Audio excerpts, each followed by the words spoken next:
Good evening. This is Crime Classics. I am Thomas Hyland with another true story of crime. Listen. That's a pair of scissors, hand-wrought in gold in the shape of a peacock. The young lady who's using them is trimming her husband's beard. The beard has just been washed to get the blood out of it. For a few hours ago, out on the bounding main, her husband stabbed a few fellows from up close. And the beard has been perfumed, too, to get the gunpowder and sulfur smells out of it, because there's just been a battle. And now the beard is being trimmed before curling, because her husband is very vain about his beard. It is a Blackbeard, which caused some 18th century pundit to dub him Blackbeard. His real name, Edward Teach. Profession, pirate. His wife, Hannah. Hannah's all done. The beard's all ready for curling. Such a good wife. Oh, no, she wasn't. Tonight, my report to you on Blackbeard's 14th wife. Why she was no good for him. Crime Classics, a series of true crime stories from the records and newspapers of every land and every time. Your host each week, Mr. Thomas Hyland, connoisseur of crime, student of violence, and teller of murders. Now, once again, Thomas Hyland.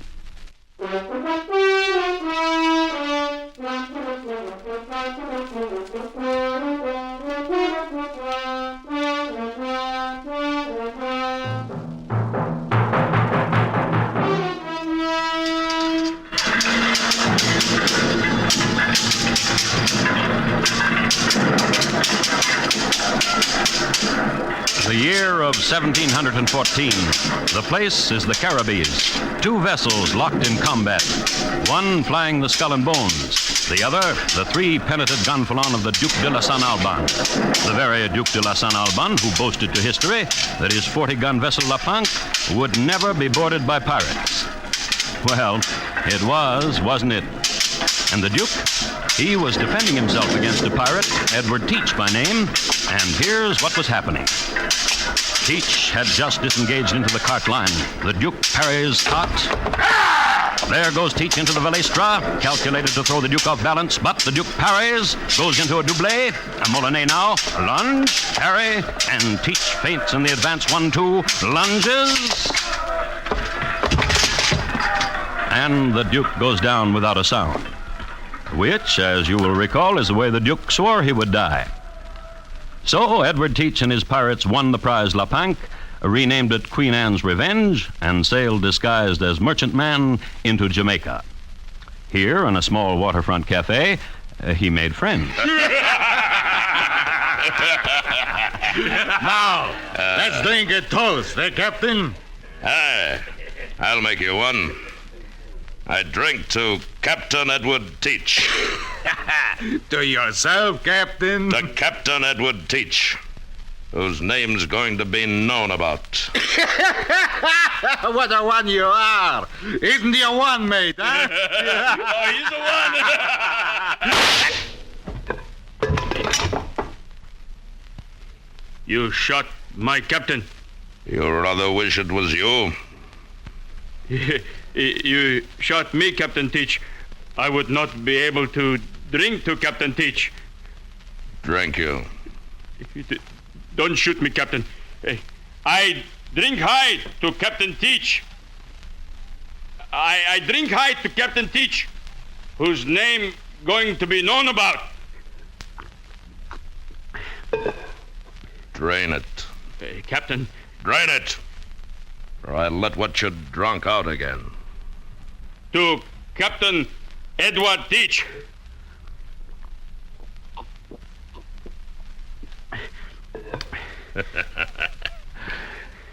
I need me a mate. You be mate to Captain Teach. Aye.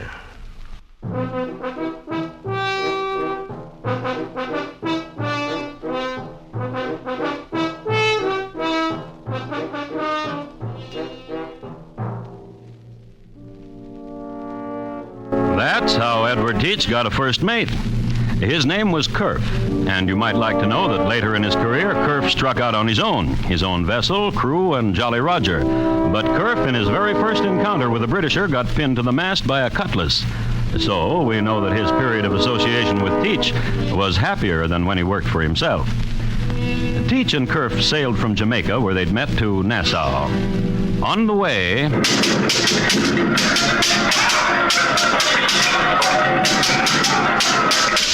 and they captured the sloop Invincible, threw all her hands to the sharks, took aboard her booty, then scuttled her.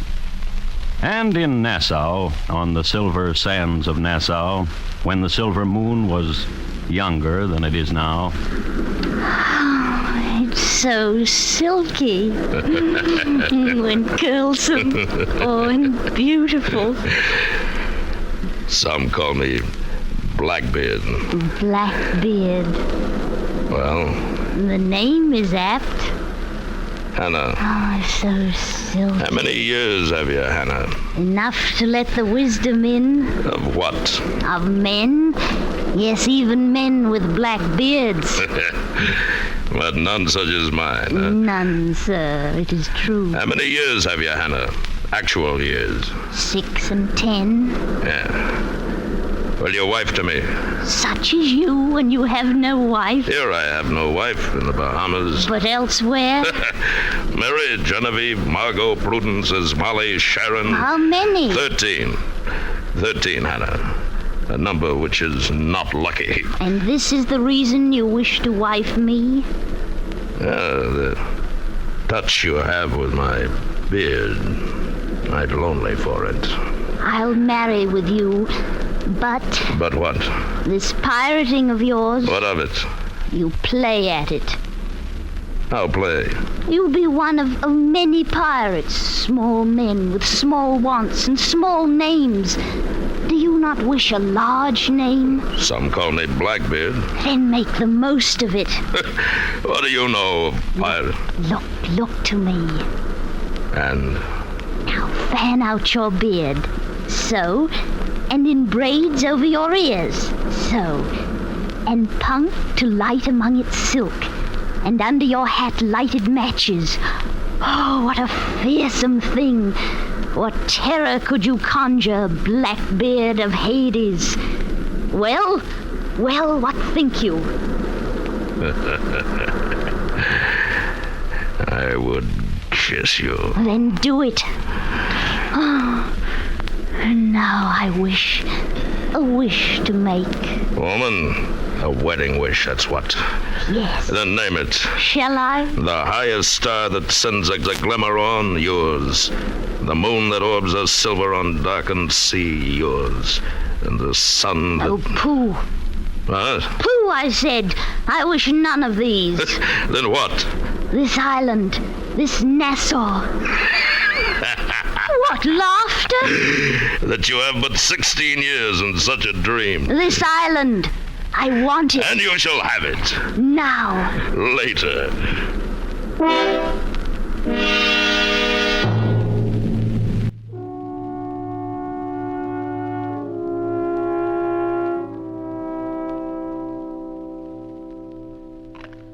What manner of rapscallions be you two? When my mate has a craving for an apple, he has no care whose table it is off, nor yours, the governor's. And I sentence both of you to the gibbet. For eating an apple? For murder. For the murder of my guard. It was the only way we could get to see you. Oh? And what profession do you have? Besides rapscallery, that is. Piracy. What say you? Having finished of the apple, my mate says piracy. And I say it twice. I sentence the two of you to the gibbet. Guards, take these two rags to hang. Haste not, Governor. Oh? Haste not, because I say, Saying? I am here on an errand of romance. I am here on an errand of beauty. Oh? I have this morning been wed to a girl of 10 and 6. I fight back the salty tears. You will weep. Make me weep, condemned man. Aye. This girl of 10 and 6, she wishes a wedding gift. How like a maiden? She wishes this island, this city and all that's in it. Then I will instruct hangman to hang thee by a rapid method he knows, so thy bride cannot ask thee for the world. Just this island, and she will have it. Oh? Oh, indeed, if my calculations are correct. What say you, mate? Take these clowns and... What is this? Go to the window and you will see it, Governor. 4 sloops there are of yours in the harbor. They will die there. My vessel, Queen Anne's Revenge, and the men that's on will sink your ships and block your harbor. and hold captive your city. Say ho, Governor, so long as your mouth is open. Say ho and believe it. Now get you to the window and look.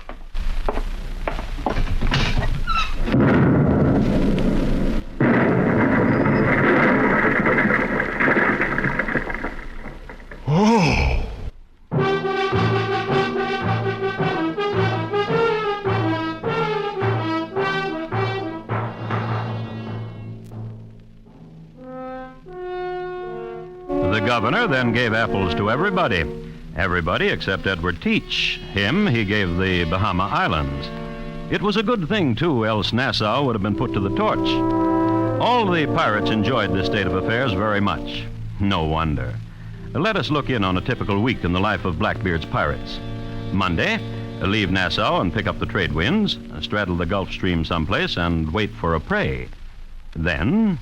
Frenchman to starboard! Then... Right on, Montgomery, Roger! Then... Hand me my beard and hair matches. Then... How do I look? Terrifying. The French will quiver in their silk. And then...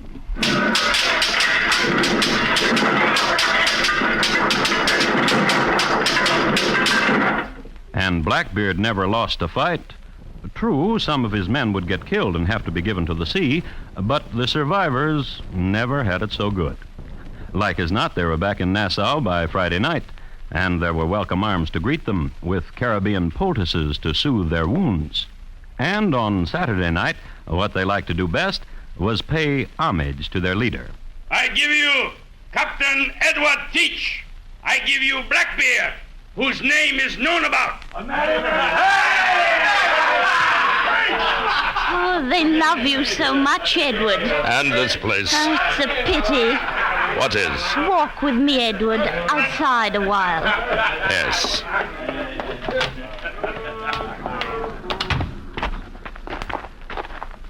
I said, Edward, that it's a pity And I asked what is. that we shall leave here soon. But these 6 months, you... You notice that less and less ships appear? Aye, that is so. But there are many ships along the Carolina coast. Aye. And so? Many ships which carry provisions and stores to the colonies, and many ships bearing riches back to Europe in return. You're a bright tackling. Good wife to you. Aye. Aye, indeed. Wait. Wait. Will we do it? Will we go to the Carolines? Well, but Nassau, this I gave to you, and hardly have you used it. I've used it enough. Now the Carolines. If you wish it. I wish it. Yes. Good wife. Oh, silky beard. Curlsome, silky black beard.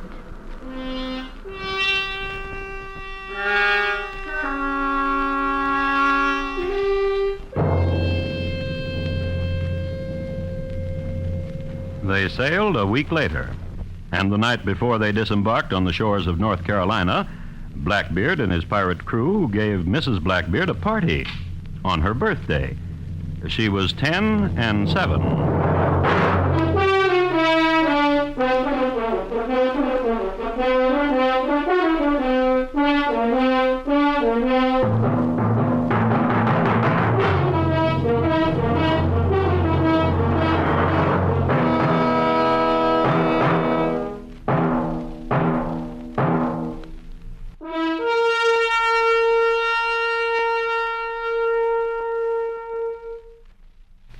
You are listening to Crime Classics and your host, Thomas Hyland. And now, once again, Thomas Hyland and the second act of Crime Classics and his report to you on Blackbeard's 14th wife, why she was no good for him.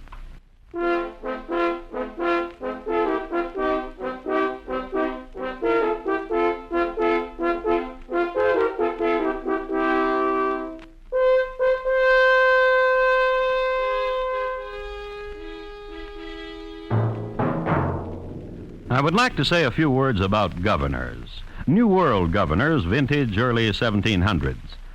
First of all, I would like to say that many of them had brothers-in-law back in England at court, connections, or else they had won an important battle. or took part in an important scandal, or they were just fellows who the king or queen didn't want in the old country anymore. Some of the colonial governors of this era were wise and intelligent administrators, but others were cheaters, that is, thieves, that is, they stole their colonies blind. Let us then look in on a scene. The governor of North Carolina and Edward Teach, pirate, standing in the reception room of the governor's mansion with their arms about each other's shoulders. I hear they call you Blackbeard. Yes. I hear you stick lighted matches in your beard and in your hair. Yes. Ooh. Just don't do it when I'm around. Just don't go to sea, Governor. Why should I? It's good here in North Carolina, isn't it? Oh, better. Since you surrendered to me, the people cheer me when I walk the streets. And they cheer me, too, since you issued the writ granting amnesty to me and my men. It's a good feeling. Worth 1,000 gold pieces you paid me? My wife said you would have been satisfied with 500. How is your wife? Very good. She was right. Pirate. Governor. Call me pirate again. Pirate. Sea robber. Swashbuckler.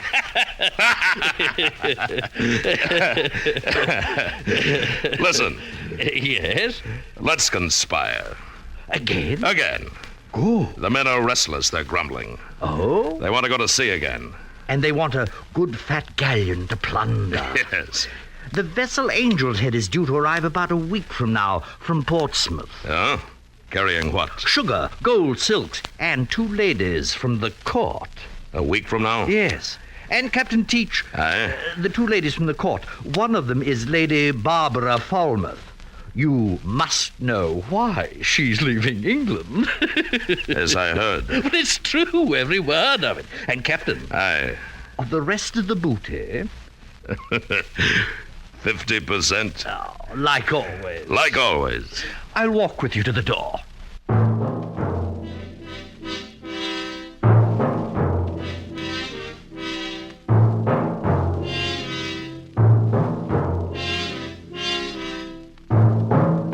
Blackbeard went immediately then to the den where his pirates were grumbling and told them the news. They stopped grumbling, hailed him a merry, merry, merry lad, and sharpened their cutlasses. A few days later, they put to sea and...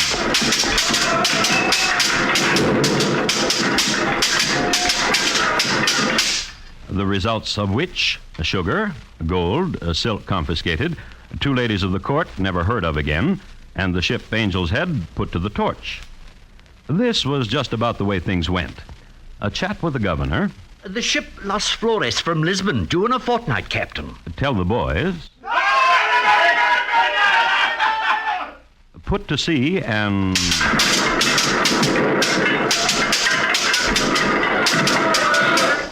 then... Half for you, Governor. Half for me. And once, after a particularly successful sortie... Half for you, Governor. Half for me. Tonight we shall have a ball. Good. Bring your wife. I will.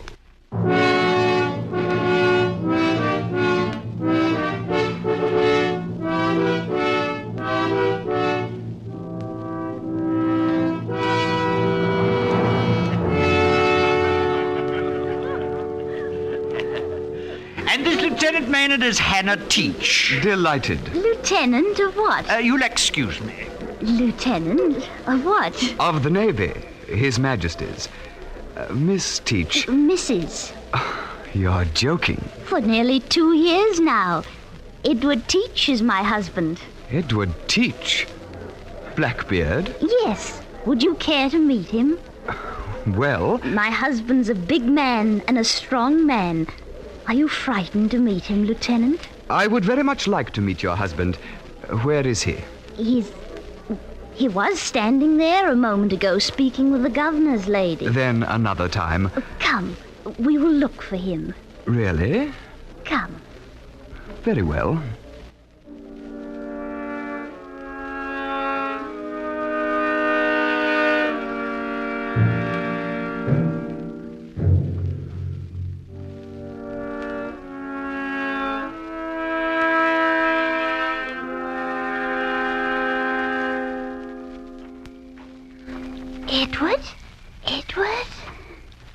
But that was your husband who we saw pass us and go toward the... Hush.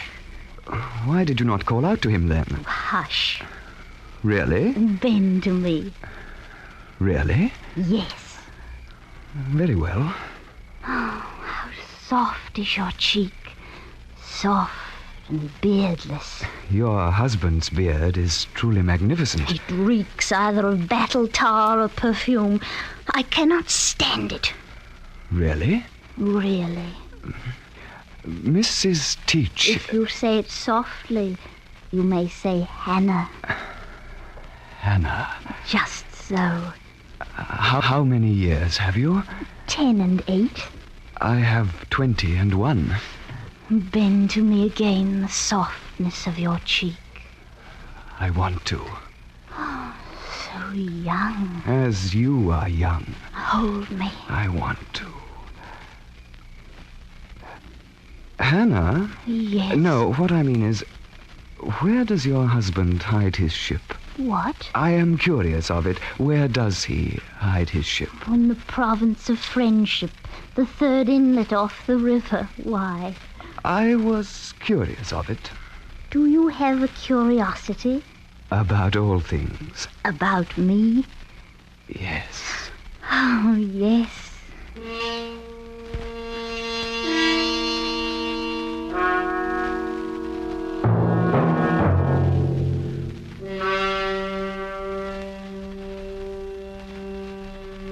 I hate the governor of North Carolina. Of course you do. Now, listen to me, Lieutenant Maynard. Before I was governor of Virginia back in England, do you know what he did to me? Well, I heard... You heard? How did you hear? The governor of North Carolina, he tells everyone... I hate him! And he shall have his due. Yes. When word gets back to England that his river harbors the notorious pirate Blackbeard... And that the governor shares the pirate's booty. All I need is 2 sloops, Governor. And you shall have them. And a reward. What reward? Bring me the head of Blackbeard and name your reward. Really? Really. Thank you, Governor.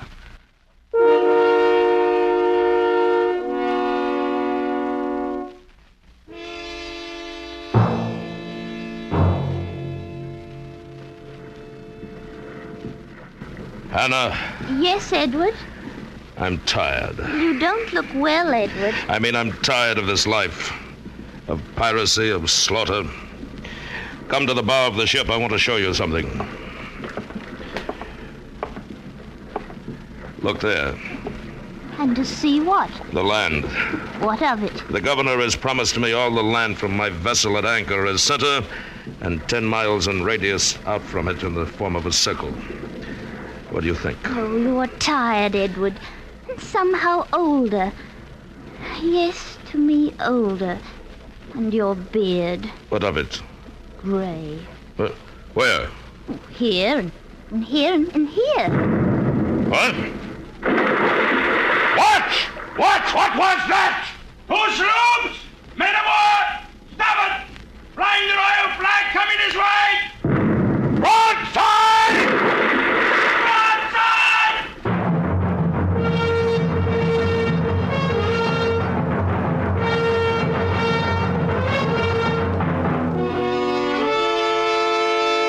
Now, this is what happened. Maynard's 2 sloops closed on Blackbeard, 1 on each side of Teach's vessel, and the 3 ships were held together by grappling hooks. And it was a furious sight. There was not one man on either side who did not receive some mark, who did not add some of his blood to the slippery decks. Then Blackbeard was boarded midst a hail of grape shot in which Blackbeard received 3 pellets in his leg. Maynard found the pirate leaning against the mainmast, shot him. Not yet! Over 2 and no quarter! And the men fell back to watch their captain's duel. It was a wonderful duel, and it lasted over an hour. And toward the end of it, Maynard Dublade then advanced in Kona de Cis Cart Cis. Teach parried, then performed a striking molinet and lunged into the cart line. Lunged and slipped. Slipped, yet on his knees parried Maynard once, twice, but the third time...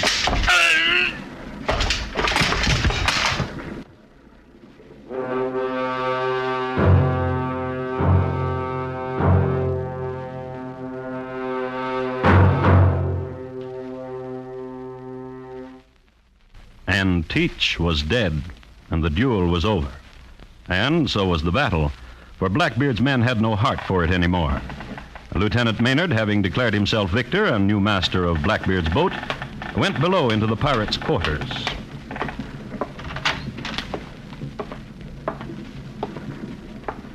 Hannah, Oh, my darling. get up, Hannah. Oh, bend your cheek to me. I don't want to. What? Come on deck, Hannah. For what reason? Wife of a pirate and his spur.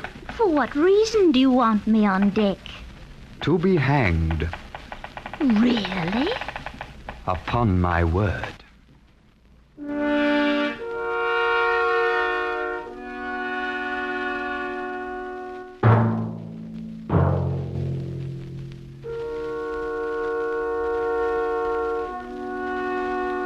And this is what Lieutenant Maynard did to the Teach family. He wrecked it. He hanged Hannah Teach, and he cut off Edward Teach's head. The head he mounted on the prow of the ship and sailed it proudly into Roanoke Harbor, tacking beautifully in such a manner that the black beard of Edward Teach streamed gracefully on the soft evening wind. A gull soared down to have a look, but when it saw what it was, it screamed and flew away.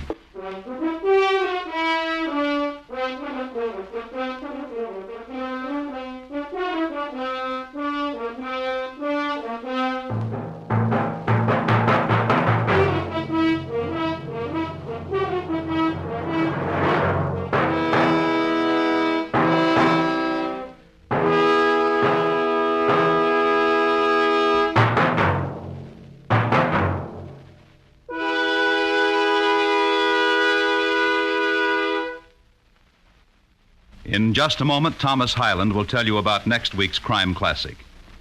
Blackbeard's 14th Wife, tonight's crime classic, was adapted from the original court reports and newspaper accounts by Morton Fine and David Friedkin. The music was composed and conducted by Bernard Herrmann, and the program is produced and directed by Elliott Lewis. Thomas Hyland is portrayed on radio by Lou Merrill. In tonight's story, William Conrad was heard as Teach, Betty Harford as Hannah, and Alastair Duncan as Maynard.